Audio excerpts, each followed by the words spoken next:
Bien, hermanos, Dios les bendiga. Gracias a Dios que nos permite poder estar aquí. Toda la gloria y toda la honra es para el Señor. Vamos a ver el tema la incapacidad humana, la incapacidad de venir a Cristo, ¿no? Por nuestra propia voluntad, por nuestras propias fuerzas, por nuestras obras justas, ¿no? Vamos a ir observando que nosotros no podemos venir a Cristo por medio de nuestras obras, ¿no? Ni por medio de nuestras justicias. En el Evangelio de San Juan 6:44 nos dice este pasaje.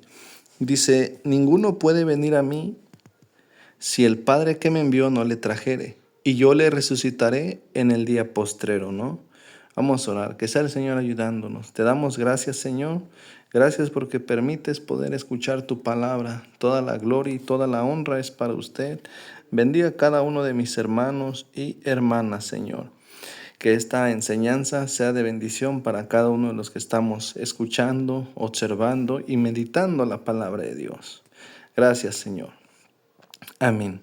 Entonces, cuando leemos en San Juan capítulo 6, versículo 44, esa parte dice, venir a Cristo, pues bueno, refleja en las Escrituras, es una frase muy común dentro del cristianismo.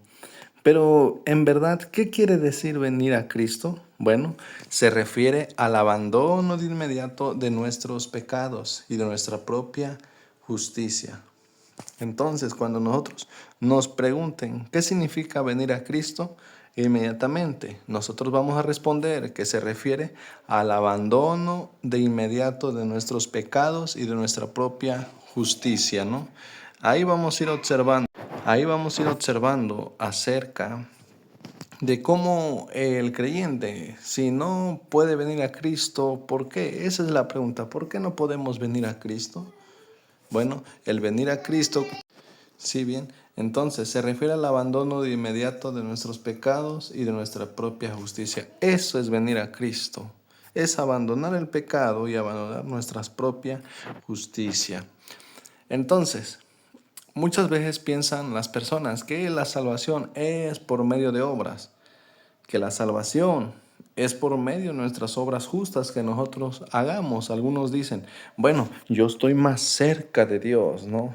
Me estoy ganando un pedacito de cielo allá arriba, ¿no? Hoy yo me porto bien, no hago nada malo, hago obras justas, ¿sí? No hago mal a nadie. Pero bueno, estamos en un error, pensando que la salvación es por medio de las obras. Sabemos que la salvación no es por obras, no es por medio de las obras que nosotros hagamos. Por esa razón, en las Escrituras nos enseña especialmente en la carta a los Efesios, sí, especialmente en la carta a los Efesios, en Efesios 2:8, que dice el texto, por gracia sois salvos por medio de la fe. Y esto no de vosotros, pues es don de Dios. Y el 9 nos confirma y nos rectifica, dice, no por obras para que nadie se gloríe, ¿no? No es por obras. La salvación no es por medio de las obras que tú hagas. Porque el profeta Isaías en Isaías 64:6 nos dice, si bien todos nosotros somos como suciedad y todas nuestras justicias como trapo de inmundicia, caímos todos nosotros como la hoja y nuestras maldades nos llevaron como viento. Sí, aquí podemos observar que aún nuestras mejores obras son como un trapo sucio. ¿Sí? Nuestras mejores obras son como un trapo sucio. Bueno, ¿a qué se está refiriendo el profeta Isaías cuando dice todos nosotros somos como suciedad? Vean cómo somos nosotros. Somos como suciedad. Todas nuestras justicias como trapo de inmundicia. El profeta Isaías está haciendo una comparación con respecto a la mujer.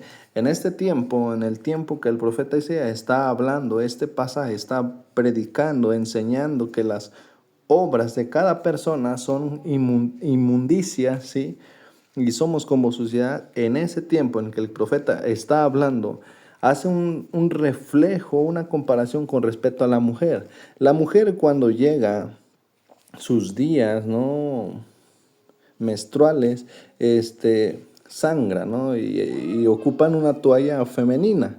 Bueno, Bueno, para el profeta Isaías en ese tiempo eran trapos que ocupaba la mujer y lo que sacaba la mujer en su periodo era inmundicia. Así ve Dios todas nuestras obras justas.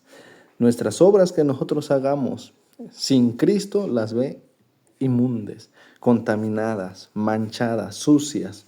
Aún nuestras mejores obras que tú hayas dicho, yo construí un hospital para ayudar a los más pobres. Es una obra inmunda, una obra sucia, justa para los hombres, pero delante de Dios no te estás ganando la salvación por obras, ¿no?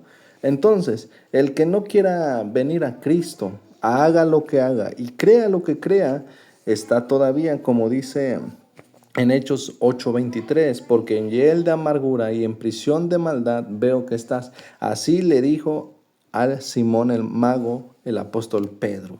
En hiel de amargura y en prisión de oscuridad, es decir, que todavía estás en pecado y por ese pecado no te puedes acercar a Cristo, no puedes venir a Cristo por ese pecado que tú todavía tienes, porque estás aprisionado, estás cautivo todavía. Entonces, hagas lo que hagas y creas lo que creas, no vas a poder venir a Cristo por medio de tus obras, ¿no?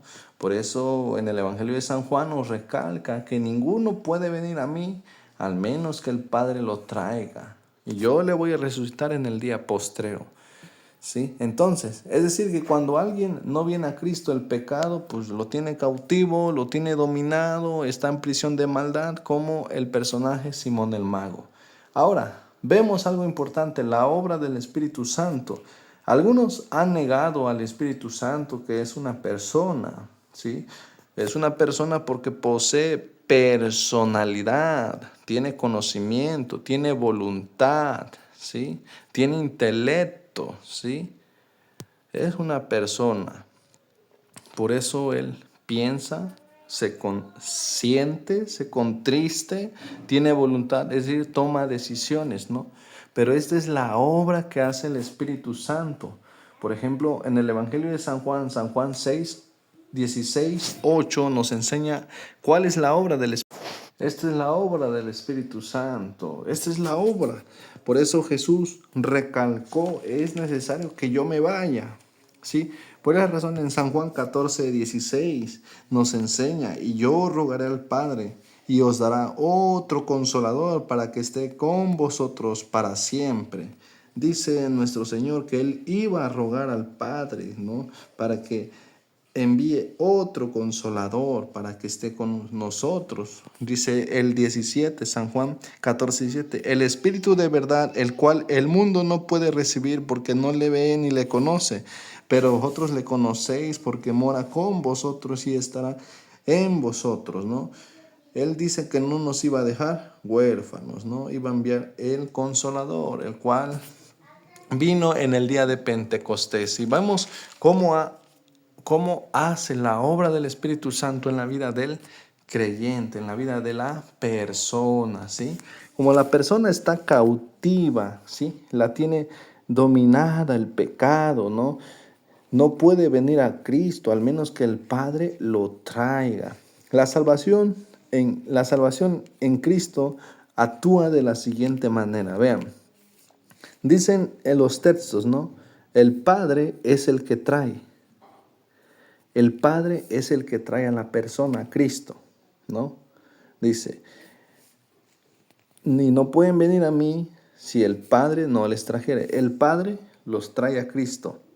Ahora, el Espíritu Santo obra en la vida de la persona, convence de pecado, de justicia y de juicio.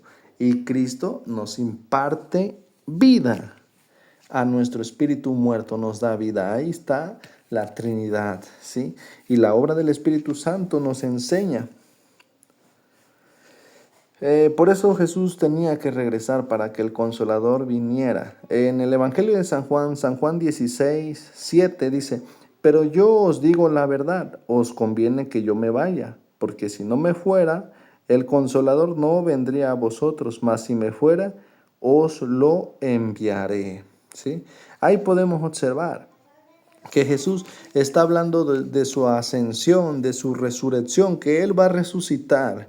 y es necesario que regrese al estado de gloria que antes tenía, antes que el mundo fuese, ¿no? Como dice en el Evangelio de San Juan, en San Juan 17:5, y ahora pues, Padre, glorifícame tú al lado tuyo con aquella gloria que tuve contigo antes que el mundo fuese. Esa gloria tenía que regresar. Por eso en San Juan 16:7, cuando dice el texto, porque si no me fuere, el Consolador no vendría, ¿no?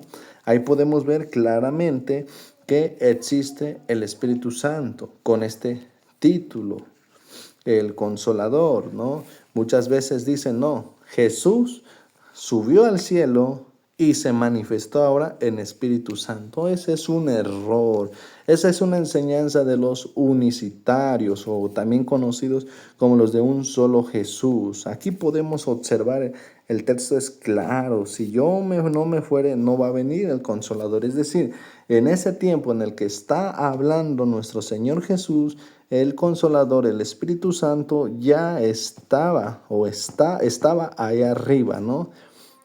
Y Él iba a venir cuando Jesús ascendiera, ¿no? Ahora nos dice en el Evangelio de San Juan 16:8, cuando Él venga, está hablando como primera persona, Él, ¿sí?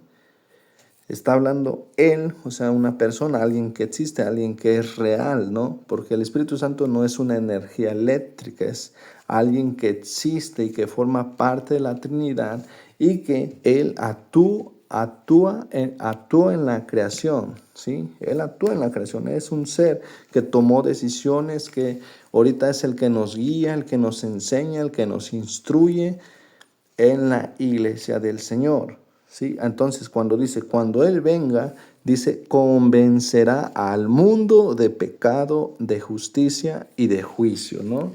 Cuando Él venga, va a convencer al mundo. El mundo se refiere a las personas que habitan, ¿no?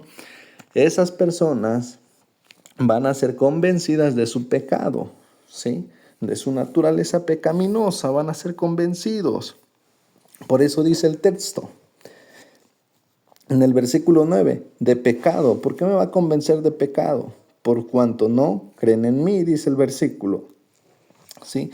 Eso es lo que nos impide venir a Cristo, el no creer en Él. ¿Por qué? Porque el pecado nos tiene cautivos, nos tiene prisioneros. Y dice, y de justicia, por cuanto voy al Padre y no me veréis más. ¿Sí? Ahí podemos observar, amados hermanos, cómo, ¿sí?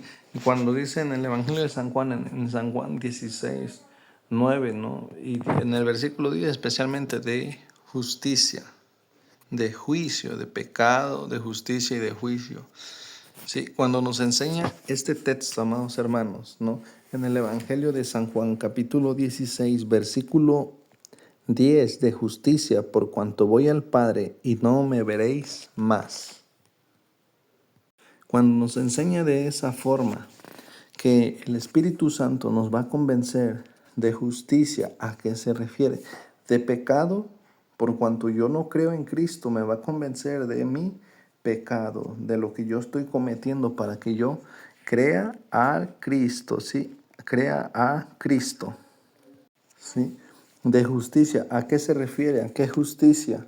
¿Sí? En Lucas capítulo 5, en su verso 31 y 32, dice Jesús, yo no he venido a llamar a justos. Bueno, primero hace una comparación, dice, los que están sanos no tienen necesidad de médicos, sino los enfermos, ¿sí? Hace una comparación terrenal.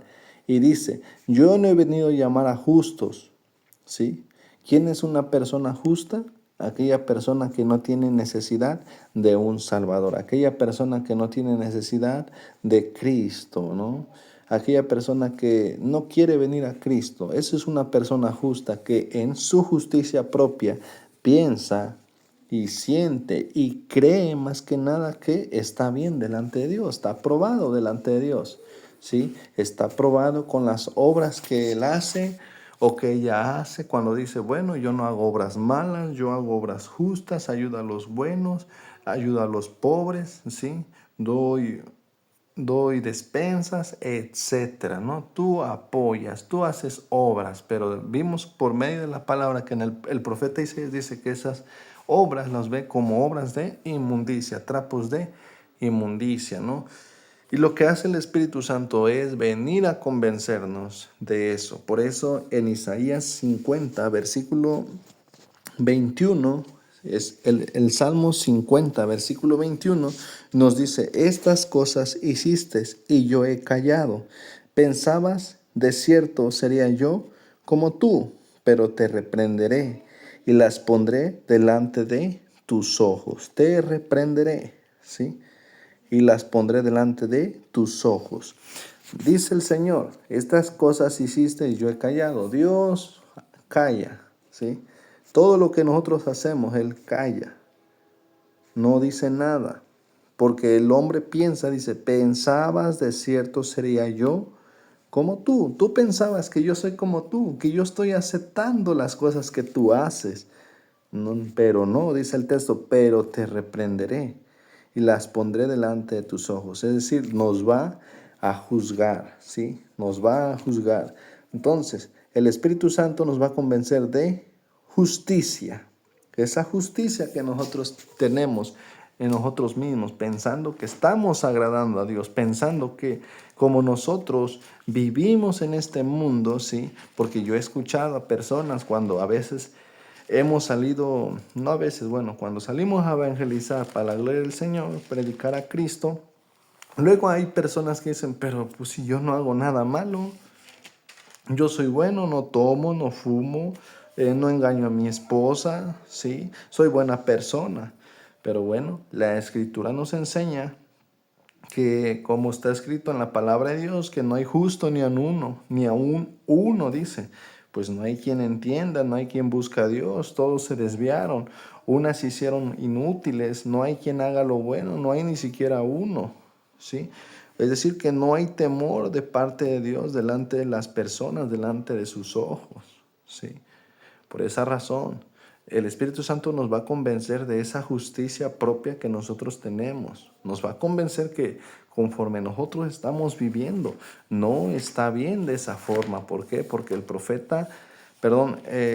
la palabra de Dios nos enseña que la salvación no puede radicar por medio de las obras que nosotros hagamos. Por esa razón, el Espíritu Santo es el que nos convence, ¿no? Por esa razón, una persona que no quiere entender acerca de Dios, no hay palabras en su corazón, no hay palabra de vida.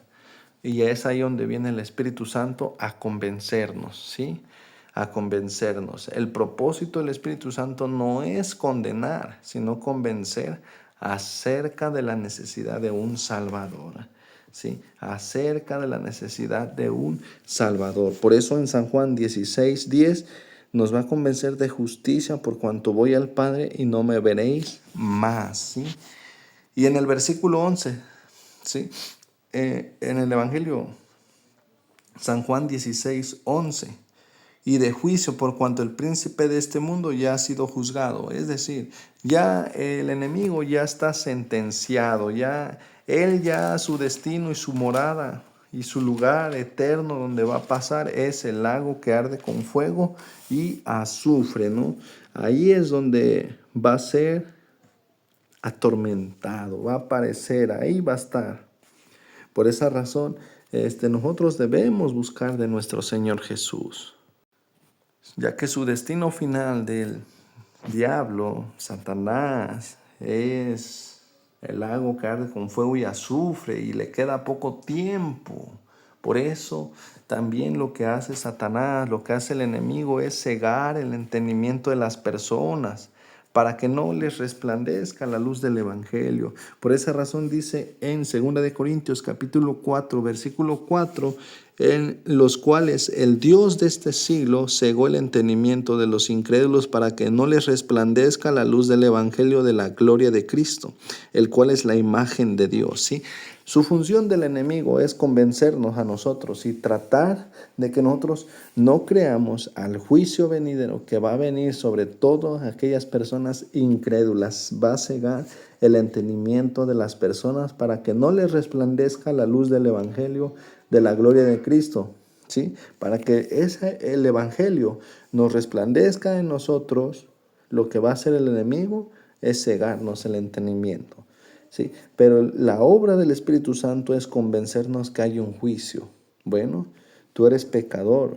Por medio de tu justicia propia no eres salvo y te mereces ir al juicio. Te mereces el juicio, ¿sí? Entonces, estamos observando que el enemigo trata de cegar nuestro entendimiento para que nosotros no creamos al Evangelio, ¿sí? Al Evangelio de nuestro Señor Jesucristo. Esa es la función, pero el Espíritu Santo vino a convencernos de pecado, de justicia y de juicio, ¿sí? Para que nosotros seamos salvos por su gracia, por su misericordia. Porque como dice en Tito capítulo 2, nos enseña, en Tito capítulo 2 nos enseña, capítulo 2 versículo 11 nos enseña, porque la gracia de Dios se ha manifestado para salvación a todos los hombres. Para eso se ha manifestado la gracia de Dios, ¿sí? La salvación, ¿sí? A que nosotros vamos a ser salvos por medio de gracia. Y nos dice Tito 2:12, enseñándonos que, renunciando a la impiedad y a los deseos mundanos, vivamos en este siglo sobria, justa y piadosamente. Es decir, que lo que nos pide Dios es que nosotros renunciemos a la impiedad, a los deseos mundanos y vivamos en este siglo sobria, justa y piadosamente, guardando la esperanza bienaventurada y la manifestación gloriosa de nuestro gran Dios y Salvador Jesucristo, quien se dio a sí mismo por nosotros para redimirnos de toda iniquidad y purificar para sí un pueblo propio, celoso de buenas obras. ¿Sí? Aquí podemos ver cómo es el Espíritu Santo. Bueno, el propósito del Espíritu Santo, como decía, no es condenar a las personas, sino a convencer que necesitamos un Salvador. El único que puede impartir juicio es el Hijo del Hombre. Y podemos ver en San Juan capítulo 5, versículo 22. Vean, San Juan capítulo 5, versículo 22. Porque el Padre nadie juzga, sino que todo el juicio dio al Hijo. ¿Vemos? Aquí podemos ver, el Padre nadie juzga, sino que todo el juicio dio al Hijo, el Hijo de Dios, nuestro Señor Jesucristo. Él es el que nos va a juzgar a los vivos y a los muertos. Por eso dice en San Juan 5:23, para que todos honren al Hijo como honran al Padre. El que no honra al Hijo, no honra al Padre que le envió. Ahí podemos observar, ¿sí? El que no quiere honrar al Hijo, tampoco no honran al Padre. Y el que honra al Hijo, honra al Padre, ¿no? Y dice en San Juan 5:27, nos enseña, y también le dio autoridad de hacer juicio por cuanto es el Hijo del Hombre. ¿Sí? Y también le dio autoridad para hacer juicio por cuanto es el Hijo del Hombre. Entonces nuestro Señor Jesucristo es la persona indicada en el cual va a juzgar a las personas, ¿no? Va a juzgar a las personas. Por eso también en Hebreos 9:27 nos enseña que está establecido para los hombres que mueran una sola vez. Y después de esto, el juicio. ¿Quién lo va a ejecutar? Nuestro Señor Jesucristo. Y esto ha sido establecido por parte de Dios, en el cual va a juzgar en un tiempo, en un día, ¿no? Va a juzgar.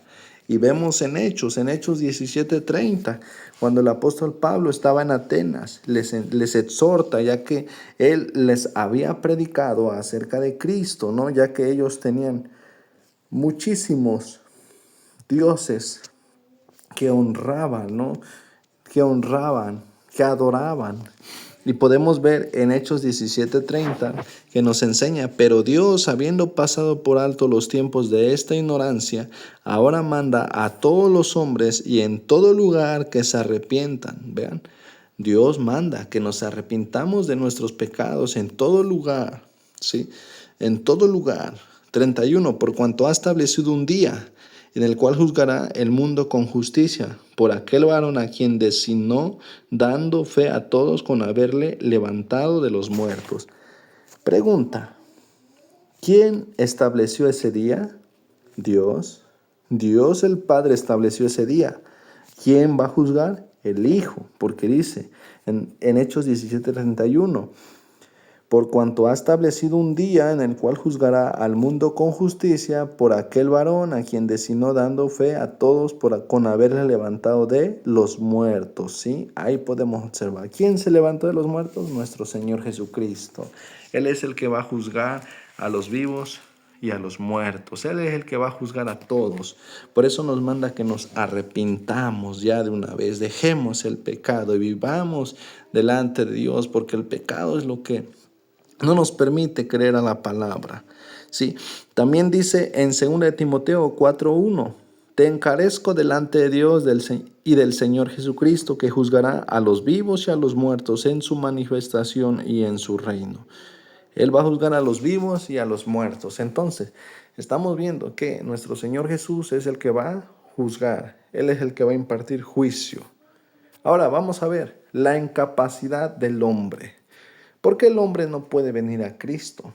Ninguno, dice en el Evangelio de San Juan 6:44, que ninguno puede venir a mí si el Padre que me envió no le trajere, y yo le resucitaré en el día postrero.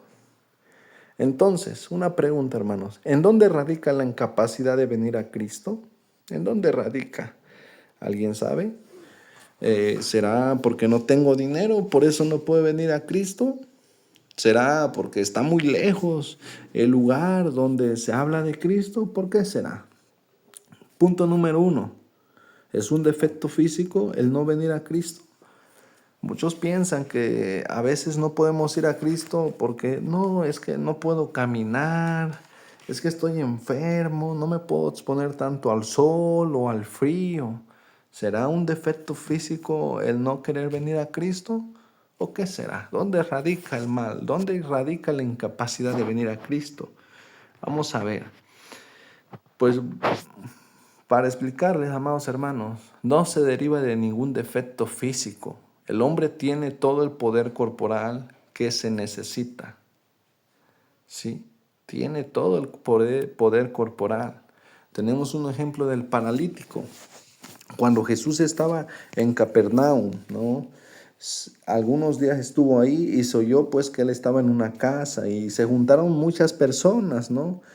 Que ya no cabía ni a la puerta y les predicaba la palabra de Dios. Entonces dice que unas personas, ¿no? 4 personas que eran amigos del paralítico, tenían fe en Cristo. Bueno, trajeron a este paralítico. Este paralítico fue llevado por sus 4 amigos, ¿no? Un paralítico es una persona que no puede mover su cuerpo, está paralizado totalmente. Un paralítico depende mucho de otra persona para poder ayudarle, para hacer sus necesidades básicas, ¿no? Pero podemos ver el ejemplo de este paralítico que no le impidió nada el venir a Cristo por su enfermedad. ¿Sí? ¿Por qué? Porque tenía unos amigos. Siempre nosotros cuando predicamos de Cristo nos ofrecemos para traerlos y llevarlos a Cristo, traerlos a la congregación, traerlos a la reunión para que escuchen la palabra de Dios. Nos ofrecemos, si no, yo vengo por usted para que usted escuche la palabra de Dios. El paralítico tenía estos amigos que tenían fe. Y como no podían entrar por la parte principal, por la puerta, ¿no? Ya que la multitud era demasiada, entonces, ¿qué es lo que hicieron? Pues bueno, se subieron al techo donde estaba Jesús y haciendo una abertura bajaron el lecho en que yacía el paralítico. Y vean cómo dice en Marcos 2:5. Entonces, en Marcos 2:5 podemos observar, al ver a Jesús la fe de ellos, dijo al paralítico, hijo, tus pecados te son perdonados. Vean lo que primeramente le dio, sí, al paralítico, amados hermanos, vean lo que le dio. Le dijo, al ver Jesús la fe de ellos, la fe de estos 4 muchachos, le dijo al paralítico, ahí está remarcado con azul, hijo, tus pecados te son perdonados. No le dio la sanidad. El paralítico, Jesús no le dio lo que él quería, sino lo que él más necesitaba, el perdón de sus pecados. Eso es lo que más necesitaba el perdón de sus pecados, ¿sí? Porque nosotros somos pecadores, ¿sí? No hay justo ni aun uno. Necesitamos la salvación en Cristo Jesús. Necesitamos el perdón de nuestros pecados. Ahora, si una persona dice, no, yo soy justo delante de Dios, no, eres pecador. La Biblia lo describe en la primera carta de Juan, en primera de Juan, capítulo 1, versículo 8, cuando dice que si decimos que no tenemos pecado, nos engañamos a nosotros mismos y la verdad no está en nosotros. Y en el versículo 9 dice, si confesamos nuestros pecados, Él es fiel y justo para perdonarnos de todo pecado y limpiarnos de toda maldad. Todo esto se lleva a cabo a través de la sangre preciosa de Cristo, ¿sí? Entonces, no es el venir a Cristo no se deriva por algún defecto físico, ¿no? Eso no nos impide venir a Cristo. Vamos a ver qué es lo que nos impide. El paralítico ningún impedimento tuvo a pesar de su condición de este paralítico en venir a Cristo, ¿no? Él vino a Cristo y fue salvo esta persona y recibió sanidad. Entonces, ¿dónde radica, perdón, el no venir a Cristo? Número 2, por nuestra naturaleza. La naturaleza del hombre, el pecado que mora en nosotros, ¿sí? Esas concupiscencias, ese apetito, deseo, placer, pasión que tenemos por el pecado, eso es lo que nos impide venir a Cristo, ¿no? Todo esto se deriva de la caída. Desde que nuestros padres pecaron, todo hombre ha cometido pecado y se ha vuelto degradada, depravada, corrupto. Por esa razón necesita la impartición de vida por parte del Señor Jesús. Esto puede ser posible a través del sacrificio de nuestro Señor Jesucristo. Por esa razón, hermanos, no podían venir a Cristo. No puede venir una persona a Cristo por el pecado. Por eso en el Evangelio de San Juan capítulo 5, en versículo 40, San Juan 5:40 dice, y no queréis venir a mí para que tengáis vida, ¿sí? No quieres venir a mí. ¿Por qué no quieres venir? Por el pecado. En San Juan 6:44 también nos enseña, ninguno puede venir a mí si el Padre que me envió no le trajere, y yo le resucitaré en el día postrero. Otro pasaje, San Juan 6, capítulo 6, nos enseña la bendita escritura. Vean, San Juan 6:65. Y dijo, por eso os he dicho que ninguno puede venir a mí si no le fuere dado del Padre, ¿sí? Ahí podemos observar, como les venía diciendo, el Padre es el que nos trae a Cristo. Una vez que nos trae, el Espíritu Santo obra en nuestra vida, nos convence de pecado, de justicia y de juicio. Y Cristo nos da vida. Por eso dice en Efesios 2:1 que Él nos dio vida cuando nosotros estábamos muertos en nuestros delitos y pecados. Es el Espíritu Santo, sí, que nos convence, y Cristo nos imparte vida a nosotros que estábamos muertos. Entonces, ¿en dónde radica el no poder venir a Cristo? ¿En dónde radica la incapacidad humana de venir a Cristo? Pues el mal está en el pecado que practicamos constantemente, ¿no? Y no pecamos contra el presidente, no pecamos contra la hermana o hermano, no pecamos contra el líder, pecamos contra Dios, el juez de todo el mundo, el creador de todas las cosas, el Rey de gloria. A Él es el que vamos a rendir cuentas.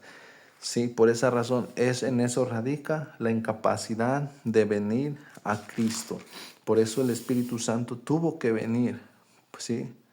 Por eso en Tito capítulo 3 versículo 4 nos enseña, pero cuando se manifestó la bondad de Dios nuestro Salvador y su amor para con los hombres, dice el texto que nos salvó no por obras de justicia que nosotros hubiéramos hecho, sino por su misericordia, por el lavamiento de la regeneración y por la renovación en el Espíritu Santo, el cual derramó en nosotros abundantemente por Jesucristo nuestro Salvador, para que, justificados por su gracia, viniésemos a ser herederos conforme a la esperanza de la vida eterna.